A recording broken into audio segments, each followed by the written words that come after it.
اور یاد رکھو میرے دوستو، جب ایمان کی برکتیں پھیلتی ہیں تو اس کا حصہ خالی ایمان والوں کو نہیں ملتا، بلکہ ایمان والوں کے لیے تو ہے ہی اور دوسروں کو بھی مل جاتا ہے۔ جیسے آپ نے ایک سایہ دار درخت لگایا ہو اور وہ سایہ دار درخت لگ گیا، اپنی عمر کو پہنچ گیا، اب وہ سایہ ڈالتا ہے، تو اس سایے سے آپ فائدہ اٹھاؤ، آپ کے جانور فائدہ اٹھانے، دوست دشمن جو بھی آوے اسے سایے کی ٹھنڈک ملے گی۔ کوئی قید نہیں ہے کہ جس نے لگایا ہے اسی کا ہے، کہ نہ، سایہ سب کے واسطے۔ ایسے ہی ایمان کے پھیلنے سے اور ایمان کے عمل کے پھیلنے سے جو حالات میں خیر آئے گی، کیونکہ اس کا حصہ سب کو ملے گا، انسانوں کو، جانوروں کو، سب کو۔ جی ہاں، مگر اس کا دار و مدار یہی درخت لگانے والے پر ہے کہ درخت لگاوے پہلے، سایہ سب کے واسطے، اور درخت کا پھل کہ وہ پھل تو لگانے والے کے لیے ہے اور کسی کا اس میں حق نہیں ہے۔ اگر وہ کسی کو توڑ کے کھلاوے تو ٹھیک ہے، ورنہ کسی کو لینے کا حق نہیں، وہ اسی کا اپنا ہے۔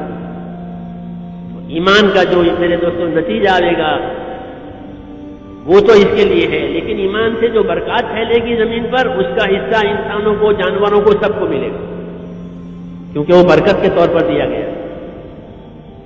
حق تعالیٰ شانہ برکات دیتے ہیں ایمان کی وجہ سے، اور جب اللہ تعالیٰ برکتیں دے گا تو دنیا آسان بن جائے گی۔ ہاں، اور جب اللہ تعالیٰ برکتیں چھین لے، خالی اسباب دے، تو وہ اسباب بوجھ بن جائیں گے۔ یہ اللہ کی سنتیں ہیں جو ہمیں سمجھنی ہے۔ اللہ اسباب نہیں چھینتے، اسباب رہنے دیں گے، رکھو اپنے پاس، لیکن اس کی برکتیں کھینچ لیں گے۔ تو تاجر پر تجارت بوجھ بن گئی، زمیندار پر زمین بوجھ بن گئی، اعلی حاضر قیاس ہے ایسی ہر شکل کہ جب اللہ اس میں سے اپنی برکتیں کھینچ لیں گے ناراض ہو کر کے، تو یہ اسباب کے مالک ہیں اور اس کی وجہ سے ان کی زندگیاں بوجھل اور تنگ ہو رہی ہیں۔ یہ لکھا علماء نے کتابوں میں کہ اللہ تعالیٰ دکان نہیں چھینیں گے، کاروبار نہیں چھینیں گے، اس کی برکت چھینیں گے۔ اب وہ کاروبار بوجھ بنا ہوا ہے، وہ زمین بوجھ بنی ہوئی ہے، وہ اولاد بوجھ بنی ہوئی ہے، وہ نقشے بوجھ بنے ہوئے ہیں، نہ نگل سکے نہ اگل سکے، کیا کریں؟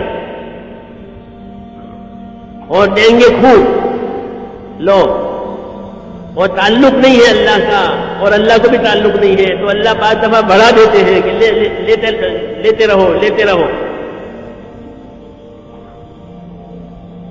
یہ اللہ کی ایک سنت عجیب ہے۔ اس لیے میرے دوستو، اللہ تعالیٰ کی سنتیں، اللہ تعالیٰ کی قدرتیں جو اپنے بندوں کے ساتھ ہیں، اس کو سمجھنا اور اس کے مطابق اپنے آپ کو چلانا، یہ ایمانی زندگی ہے جو زمین پر برکات لاتی ہے۔ اور یہ بالکل حق بات، یہ نہیں کہ بناوٹ یا ذہن کی باتیں ہیں، ایسا نہیں ہے۔ قرآن اور حدیث صاف صاف بتائے کہ جب ایمان والوں کا تعلق اللہ تعالیٰ سے صحیح ہوا کہ پھر خیر کے دروازے کھل جائیں گے۔ ہاں، حالات کی بہتری کا تعلق چیزوں سے نہیں ہے، حالات کی بہتری کا تعلق تو حکموں پر عمل کرنے سے ہے۔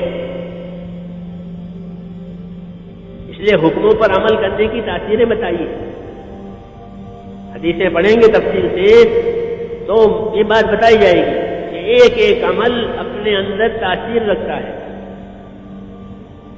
اور وہ تاثیر وعدے میں ہے، تجربے کی بات نہیں ہے کہ ہمارا تجربہ ہے، کہ تمہارا تجربہ کچھ نہیں ہے، تجربے کرنے کیا بات ہے؟ یہ تو غیبی چیز ہے، طبعی چیز نہیں ہے، طبعی چیزوں کے تجربے کیے جاتے ہیں، یہ تو غیبی چیزیں ہیں، اس کا تعلق تجربوں سے نہیں ہے، بلکہ اس کا تعلق تو نبیوں کی خبروں سے ہے اور اللہ کے وعدوں سے ہے